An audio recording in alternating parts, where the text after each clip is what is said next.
TDP ప్రభుత్వం 14-19లో అధికారంలో ఉన్నప్పుడు రిమ్స్ కాడ కొత్త రిమ్స్ కాడ స్థలాన్ని కేటాయించడం జరిగింది.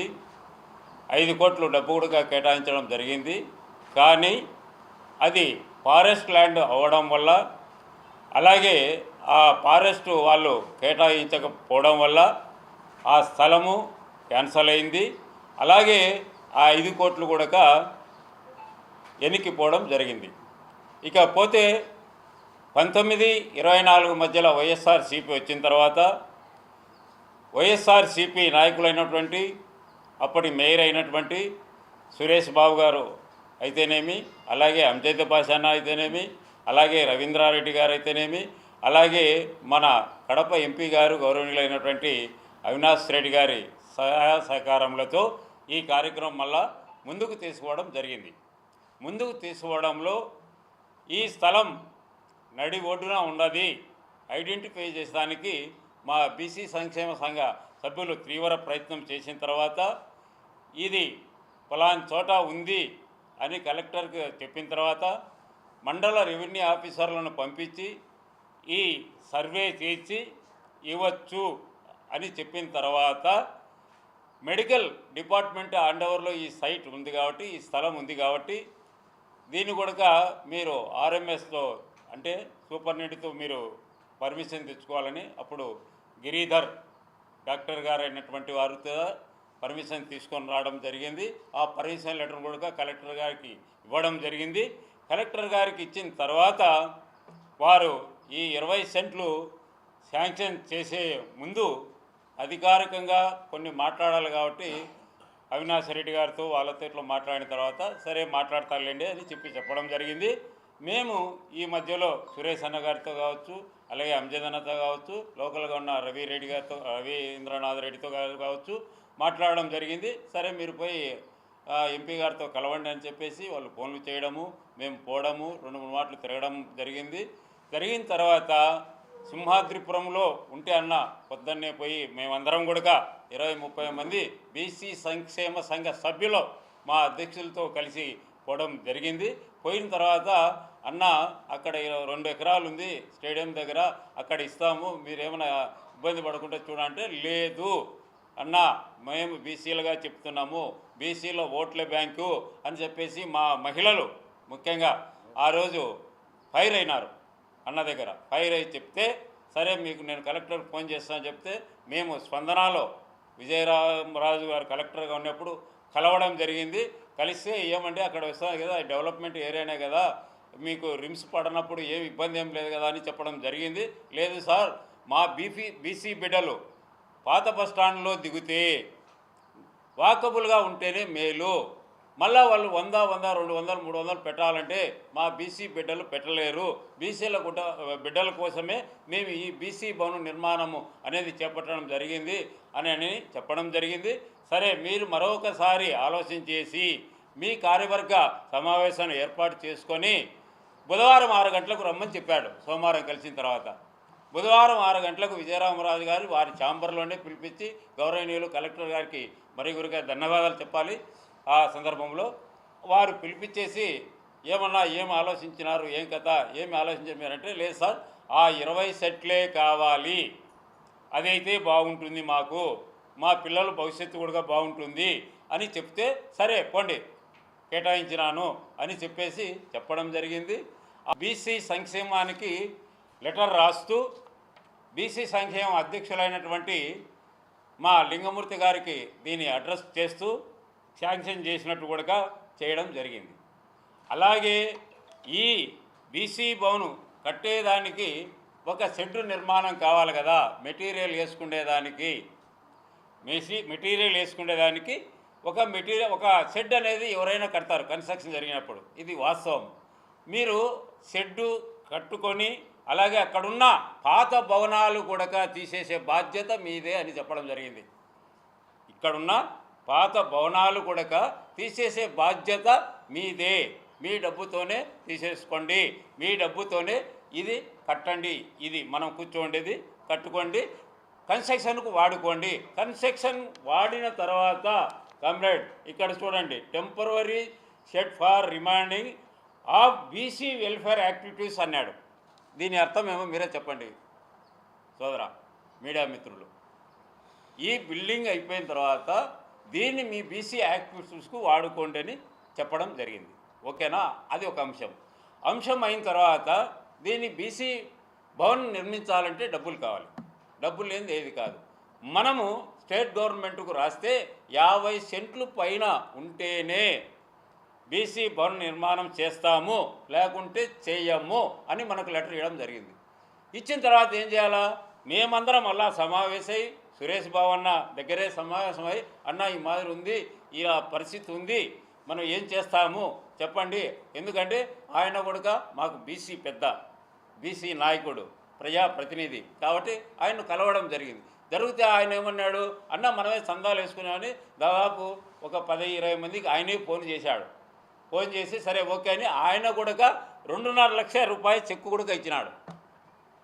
ఇచ్చిన తర్వాత ఇదంతా చేస్తే మనకు బీసీ భవన్ అవుతుందో లేదో అని చెప్పేసి మళ్ళా మనం ఆలోచన చేసి ఇవన్నీ దృష్టి కూడా ఒకసారి అవినాష్ రెడ్డి అన్న సార్ గారికి దృష్టికి తీసుకొస్తే వద్దులేనా మనమే ఫండ్స్ ఎంపీ ల్యాండ్స్ కింద చేస్తామని చెప్పి మన స్టేట్ నుంచి ఎన్నికైన రాజ్యసభ సభ్యుడు పర్మిల్ నత్తాల్ ఆరిది 5 కోట్లు శాంక్షన్ చేయడం జరిగింది. ఆ 5 కోట్లు కూడా మనకు లెటర్ కలెక్టర్ గారు ఇవ్వడం జరిగింది. 5 కోట్లు చెప్తా ప్లీజ్ చేయడం జరిగింది. 5 కోట్లు సరిపో అంటే మన ఎస్టిమేట్ వచ్చేసి అప్పుడు 6,25,000 వేశారు. ఎవరు? ఆర్ఎండ్బి గారు. ఆర్ఎండ్బి గారు ఏం వేసినారు? 6,25,000 వేస్తే అది సరిపోదు కదా అని చెప్పేసి మళ్ళీ అవినాష్ రెడ్డి గారు కూడా 65 లక్షలు ఆయన ఫండ్ కింద ఇవ్వడం జరిగింది. ఇది జరిగిన తర్వాత ఈ బీసీ భవన్కు సంబంధించి SCRNBకి కలెక్టర్ గారు ఫండ్స్ వచ్చినాయా, మీరు దాన్ని కార్యక్రమాన్ని చేయండి అని SCRNB గారికి లెటర్ ఇవ్వడం జరిగింది. SCRNB గారికి లెటర్ ఇవ్వడం జరిగింది. ఈ కెన్ ప్రొసీడ్ బిల్డింగ్ అని చెప్పేసి లెటర్ ఇవ్వడం జరిగింది. ఆ లెటర్ కూడా మన దగ్గర ఉంది. SCRNBకి రాసింది, వాళ్ళు ఎగ్జిక్యూటివ్ ఇంజనీర్కు RNBకి రాసింది కూడా మన దగ్గర ఉంది. సో రాసిన తర్వాత బిల్డింగు కాంట్రాక్టర్ పిలిచి అన్నీ చేసి బిల్డింగ్ను మంచి వాతావరణంలో నిర్మించడం జరిగింది. నిర్మించిన తర్వాత దానికి మౌలిక వసతులు కానీ ఇంకోటి కానీ చేయాలా అనే ఉద్దేశంతో మేము మళ్ళా కలెక్టర్ మారిన తర్వాత రోజోటి శివశంకర్ గారికి పోతే సార్ ఈ మాదిరి ఉంది మీరు విజిట్ చేయాలంటే ఆయన 2-3 సార్లు విజిట్ చేశాడు. శివశంకర్ కలెక్టర్ గారు ఈ బీసీ భవన్ 2 మాటలు కలెక్ట్ చేసి సార్ ఇది కాదు పద్ధతి, మీరు ఫంక్షన్ హాల్ స్టార్ట్ అయితే కింద గ్రౌండ్ లెవెల్లో డైనింగ్ హాల్ పెట్టుకుంటే ఈ కార్యక్రమం అంతా మూవ్ అవుతుంది, ఆ వచ్చిన డబ్బుతో మిగతా కార్యక్రమాలు ఎడ్యుకేషన్ పరంగా మీరు మూవ్ అయ్యేదానికి అవకాశం ఉంటుందని ఆయన సలహా ఇచ్చి గౌరవనీయులైన కలెక్టర్ శివశంకర్ గారు 6 లక్షలు శాంక్షన్ చేస్తూ 6 లక్షలు శాంక్షన్ చేస్తున్నాను నేను, మీరు 5 లక్షలకు మాత్రమే ఫర్నిచర్ తెచ్చుకొని 1,00,000 రూపాయలు మెయింటెనెన్స్ ఖర్చులకు పెట్టుకోండి మీరు అని చెప్పడం జరిగింది. అది కూడా బ్యాంక్కి అకౌంటు ఓపెన్ చేయండి, జాయింట్ అకౌంటు, మీరు బీసీ వెల్ఫేర్ ఆఫీసర్ అంటే అప్పుడున్న బీసీ వెల్ఫేర్ ఆఫీసరు ఒకరి పేరు మీదనే అకౌంటు రాయలసీమ గ్రామీణ బ్యాంకులో ఓపెన్ చేయడం జరిగింది. ఆ 6 లక్షలు తీసుకుపోయి ఆ అకౌంట్లో వేసి ఫర్నిచర్ వచ్చిన తర్వాత వారి ద్వారానే చెక్కు రూపాన తీసుకొని వాళ్ళకు పే చేయడం జరిగింది. ఎవరైతే ఫర్నిచర్ మనకు సప్లై చేసి ఉంటారో వాళ్ళకు అప్లై చేయడం, వాళ్ళకు పేమెంట్ చేయడం జరిగింది. ఆ 1,00,000 రూపాయలు అక్కడే ఉంది. ఎందుకంటే ఇక్కడ వాచ్మెన్లు స్వీపరు వీళ్ళంతా ఉంటారు కదా, వాళ్ళకు పేమెంట్ చేయాలా, జీతాలు పేమెంట్ చేయాలంటే దానికోసం మెయింటెనెన్స్ కోసం పెట్టుకోండి అని చెప్పడం జరిగింది. సో కాబట్టి ఈ బీసీ భవనం నిర్మాణంలో పాలు పంచుకునింది ఏపీ బీసీ సంక్షేమ సంఘం అయినా దీనికి పూర్తి సహాయ సహకారాలు అందించింది వైఎస్ఆర్ ప్రభుత్వంలో ఉన్న మన 3 నాయకులు, కడప టౌన్లో ఉండేవాళ్ళని మాత్రం ఈ సందర్భంగా తెలియజేస్తున్నాం. ఇకపోతే చాలామంది కొన్ని ఆరోపణలు చేశారు. ఆ ఆరోపణలకు నేను చెప్పేది ఏమంటే బీసీ భవనం నిర్మాణం చేసింది కలెక్టర్ ద్వారా ఎస్సీ ఆర్ఎండ్బి చేసిన తర్వాత నిధులు మనకు వస్తాయా, ఎస్సీ ఆర్ఎండ్బికి వస్తుందా, సిపిఓ ఆఫీస్ నుంచి వస్తాయా, కలెక్టర్ ఆఫీస్ నుంచి వస్తాయా, పేమెంట్ ఎక్కడి నుంచి జరిగింది కలెక్టర్కి అనేది తెలుసుకోవాల్సిన బాధ్యత ఆ ఆరోపణలు చేసేవాళ్ళు ఆర్టీ కింద పెడితే చెప్పేదానికి అవకాశం ఉంది. మమ్మల్ని అడగాల్సిన అవసరం లేదు, మేము ఖర్చు పెట్టలే కదా బీసీ భవన్కు. కలెక్టర్ ద్వారా ఎస్సీ ఆర్ఎండ్బి వాళ్ళు, ఆర్ఎండ్బి డిపార్ట్మెంట్ వాళ్ళు చేయడం జరిగింది. ఎక్స్పెండిచర్ పెట్టింది ఎవరు? ఆర్ఎండ్బి వాళ్ళు. దాన్ని శాంక్షన్ చేసింది ఎవరు? కలెక్టర్ గారు.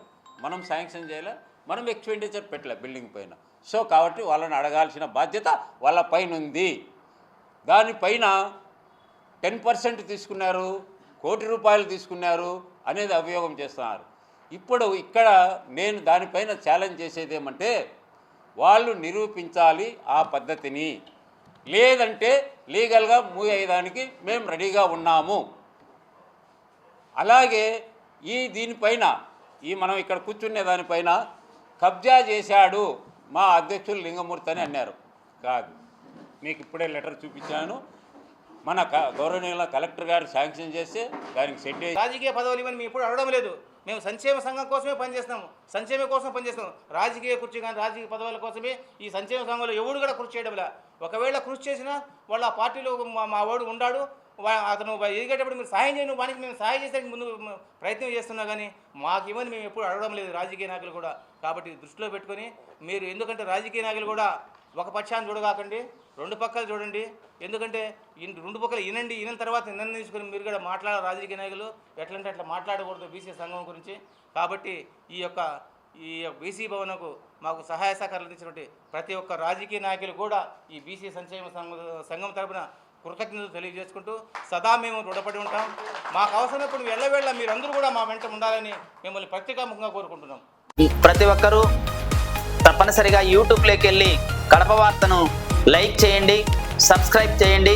ఇట్లు మీ జి రమణయ్య, ఎడిటర్, కడప వార్త.